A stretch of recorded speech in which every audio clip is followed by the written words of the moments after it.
এখন আমি আলোচনা করব সমাজ কল্যাণ নিরপেক্ষ মানচিত্র, সোশ্যাল ওয়েলফেয়ার ইনডিফারেন্স ম্যাপ। একাধিক সমাজ কল্যাণ নিরপেক্ষ রেখা নিয়ে যে চিত্র, সেটাকে বলা হয় সমাজ কল্যাণ নিরপেক্ষ মানচিত্র। সমাজ কল্যাণ নিরপেক্ষ মানচিত্রে নিচের সমাজ কল্যাণ নিরপেক্ষ রেখা অপেক্ষা উপরের সমাজ কল্যাণ নিরপেক্ষ রেখা বেশি কল্যাণ বা বেশি উপযোগ নির্দেশ করে সমাজের, তার উপর এটাতে সমাজের মোট কল্যাণটা আরও বেশি নির্দেশ করে।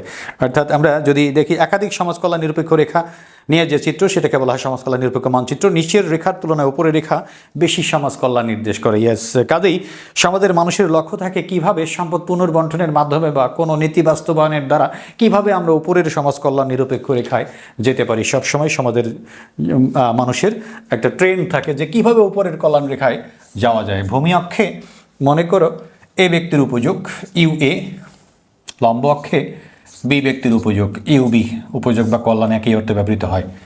এটা একটা সমাজ কল্যাণ নিরপেক্ষ রেখা, মনে করো ভালো হয়নি রেখাটা, W0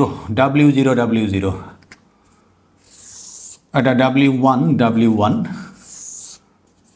W2 অর্থাৎ একাধিক সমাজ কল্যাণ নিরপেক্ষ রেখা। ভূমি অক্ষে এ ব্যক্তির উপযোগ, লম্ব অক্ষে বি ব্যক্তির উপযোগ দেখানো হয়েছে। এ আর বি ব্যক্তি মিলে একটা সমাজ বিবেচনা করা হচ্ছে যে একটা সমাজে দুইজন লোক বাস করে। তাহলে এখানে কয়টা সমাজ কল্যাণ নিরপেক্ষ রেখা আছে? একাধিক, 3টা সমাজ কল্যাণ নিরপেক্ষ রেখা আছে। দ্যাট মিনস একাধিক।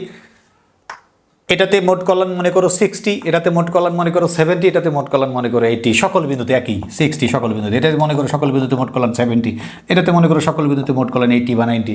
তাহলে নিচের সমাজ কল্যাণ নিরপেক্ষ রেখার থেকে উপরেটাতে বেশি মোট সমাজ কল্যাণ নির্দেশ করে, তার উপরেটাতে আরও বেশি সমাজ কল্যাণ নির্দেশ করে। আশা করি তোমরা ক্লিয়ারলি বুঝতে পারছো। সমাজের মানুষের সবসময় প্রবণতা থাকবে বোধ শক্তি সম্পন্ন মানুষের কি নিচের সমাজ কল্যাণ রেখা থেকে কীভাবে উপরেটাতে যাওয়া যায়, তাহলে কল্যাণ বা মোট কল্যাণ বাড়বে বা সমাজের কল্যাণ বাড়বে। তার উপর এটাতে আরও কীভাবে যাওয়া যায়।